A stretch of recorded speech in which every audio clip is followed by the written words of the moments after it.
Mimogrede še to, ker danes ravno obeležujemo soočanja pešcev z vozniki avtomobilov, vas bolj za šalo kot za res vprašamo, kaj storiti, če se z avtomobilom slučajno ustavite na prehodu za pešce. Ok, Sebastian, ful dobro si prej tam stal. Ja. Zakaj nisi počakal, dokaj se ne bi ta promet sprostil do konca, pa bi pol midva šla naprej? Ja, ker ta tudi samo stoji noč Ja, čez. ampak kaj se hotel bojati? Zakaj stati na prehodu? Čemu?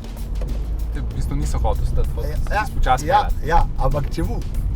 Okay. Počakaj prej, drugače pa imam pa rešitev. Ne? Če se ti slučajno kdaj zalomi, pa stojiš na semaforju, pol veš, kaj mora narediti. Na semaforjih, pardon, na prehodu za pešce. Kaj mora narediti? Če stojiš. Ja, da se v koloni pač ustaviš in stojiš zdaj na prehodu za pešce. Zaprl si prehod, kaj mora narediti? Ni v zakonu napisano, Ja? je pa zelo levo greva. Vrata moraš odpreti, tako da lahko pešci čez avto hodi. To je rešena zadeva. Okay.